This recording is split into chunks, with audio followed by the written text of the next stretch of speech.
Hey everyone, today's video is going to be a little different. I'll be voicing over this time round, so bear with me. I'm pretty new to this, but I feel like this issue is something that should be brought up.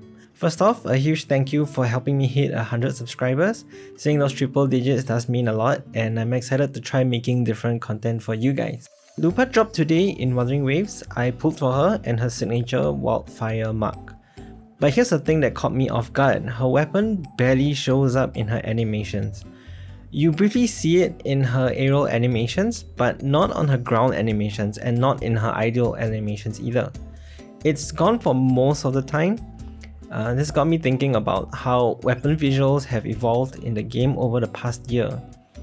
While I don't own every character, the characters closest to Lupa would be our General Jian. He also uses a spear and a broadsword. While some would argue it looks a little clunky, his animations did heavily incorporate his broadsword, and you do still see it in his idle animations. Lupa, on the other hand, I would say 50% of her movements do not use a broadsword. They are not visually represented either. You do see it in her aerial combos, but it will disappear and be left out on any weapon sheathing or idle animations. It's all about the spear. Other characters like Rosia, who doesn't even use her weapon because it's on her echo, is simply not visible. Even during her idle animations, when the echo comes out of the suitcase, you don't get to see it either. So why does it matter? For a lot of players, myself included, a weapon's visual appeal is a significant reason to pull for it.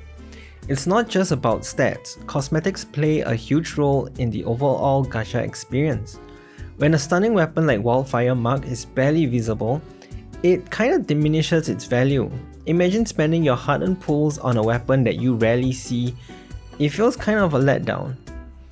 Some of the nicest ones like Shorekeepers, whose weapon is a butterfly that turns into a dreamcatcher, is in my opinion very iconic. Jinxie floating on her sword is another iconic animation. While I understand these characters' weapons fit their archetype, which makes it easier to incorporate them into idle animations, it just means more thought has to be put into incorporating signatures that don't fit into an archetype.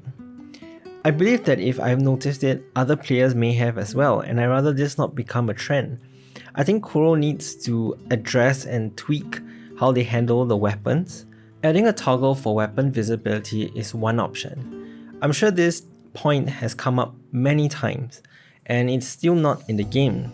And I do feel that it is the laziest of the two options because it just means it will appear behind the character and nothing more. Tying signature weapons to unique effects could also be an option.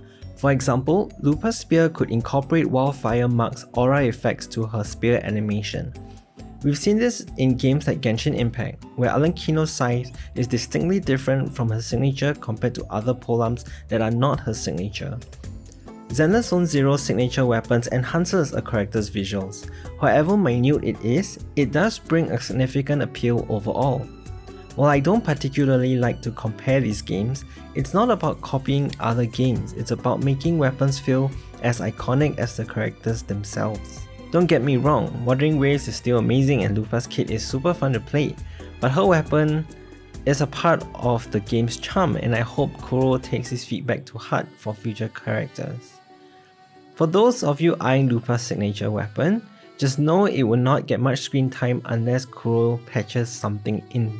Alright, that's my take on it. Thank you for listening to my TED Talk. What do you think? Is weapon visibility a big part for you? Do you care about the cosmetic side of things? Would you simply not pull for a weapon because you don't get to see it, or does the stats matter more? Do drop your thoughts in the comment section below. Thank you for watching, and I'll see you in the next one.